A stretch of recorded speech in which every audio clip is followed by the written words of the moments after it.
Okay, hey, what's up? Welcome to the second episode. Getting Instagram started. Thank you for joining me for the second episode of the uh, Anything But NFL podcast. It's only the second episode, so there's a little bit of trying here, testing things out, figuring out how all this works.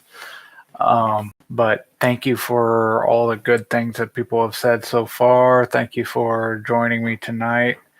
Um, Tonight I'm going to review the CFL semifinal games, which let's just say one was better than the others. um, well, with that, in case this is your first time listening or watching on YouTube or Instagram, let me make my introductions. I am Neil Baxter. I am a huge football fan, and I'm a huge fan of the leagues that don't get the same type of coverage that the NFL does. And that includes the CFL, the Future Alliance of American Football League, the National Football League, the Arena Football League, the Canadian Football League, that sort of thing. And that's the leagues that I want to support and show, give some extra coverage to. And that's the purpose of this podcast / YouTube channel. I'm also streaming on Instagram right now. Anything but NFL is the Instagram handle. You can also email any questions if you want to join the conversation to alternatefootball.podcast@gmail.com. And then I also got chat on YouTube. Just go ahead and throw a chat, click like, subscribe, all those good things. So without further ado, let me get into what the CFL games from this past weekend, which granted it's the playoffs, so there was only two. And like I said a second ago, one was better than the other. In the East semifinal, the first game of the day on Sunday, Hamilton destroyed BC. It was insane. Like if you're watching this podcast or listening to this podcast, I'm assuming you're a diehard football fan, CFL football fan. So I'm assuming you probably already watched the game or at least looked up a review. I watched the entire game.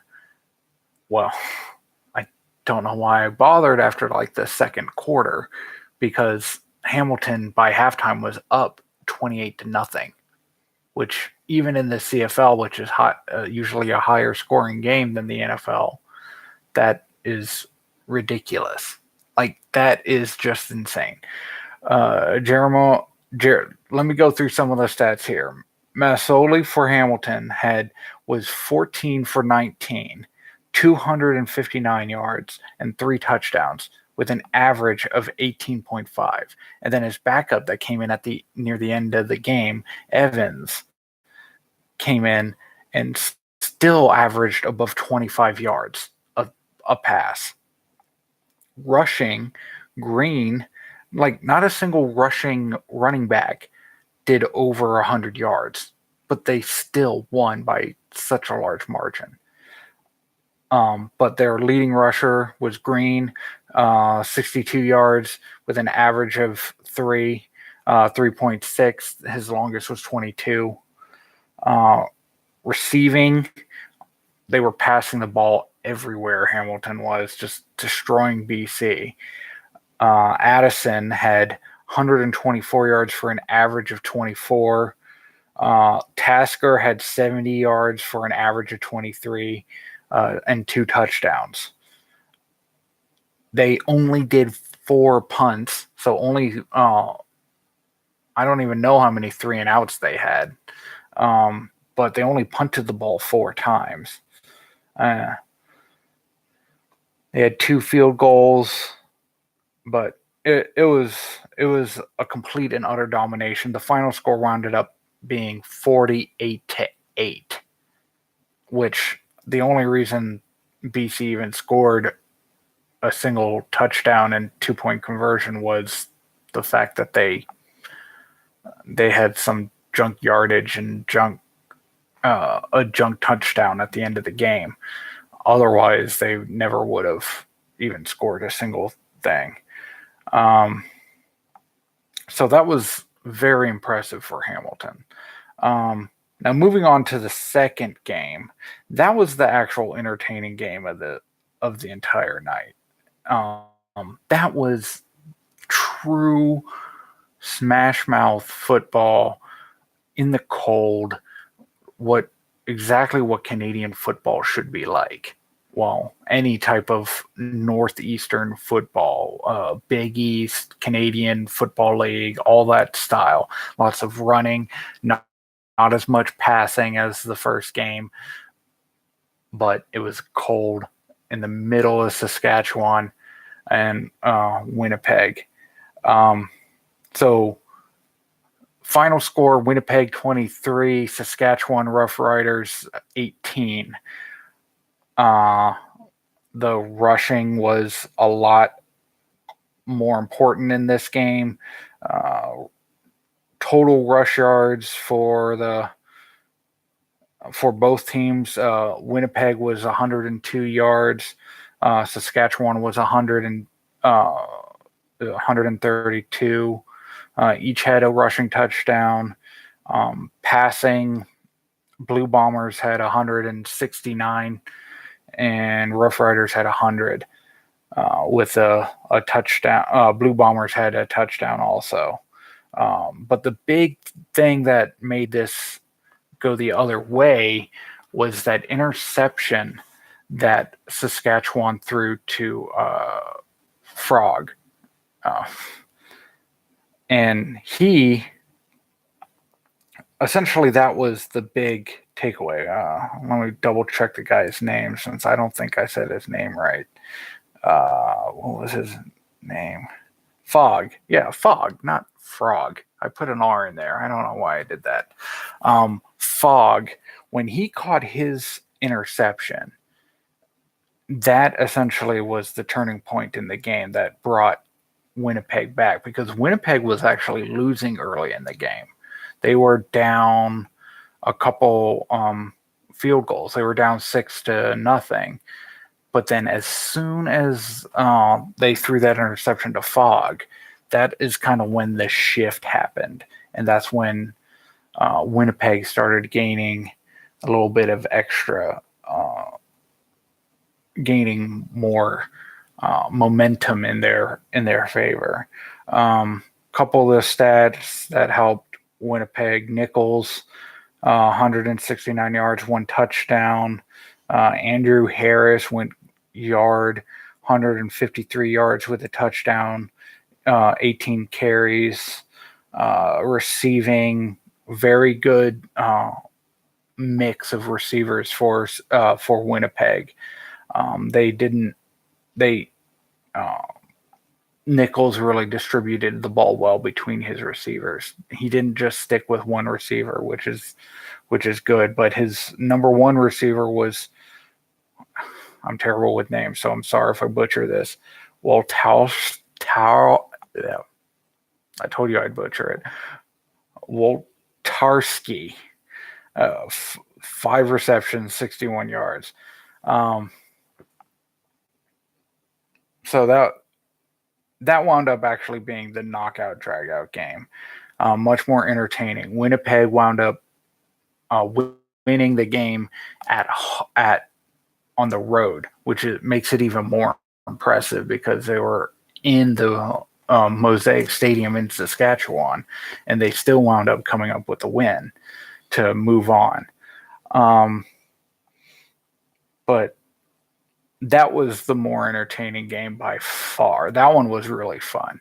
At the same time, I was lucky enough to have a split screen of Canadian football, and then Apollo is making his entrance into uh, the podcast. As this will probably happen pretty much every episode. And no, he's not named after the Orlando Apollos.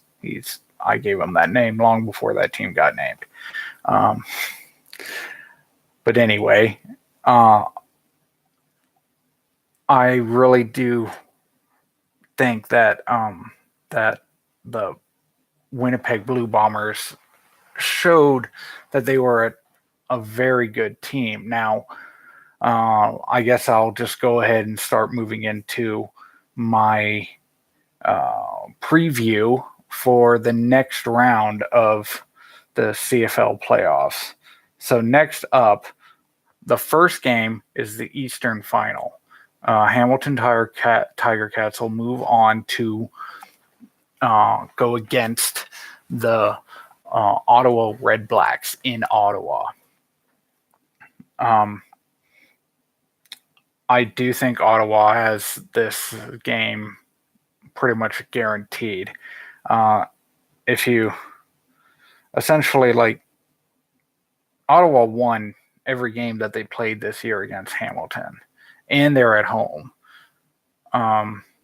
So, like I said in the last week, I really do think that Ottawa will wind up winning this, and it'll be a closer game than the first game. I look forward to seeing that the Eastern Final will be much closer than the Eastern semifinal was.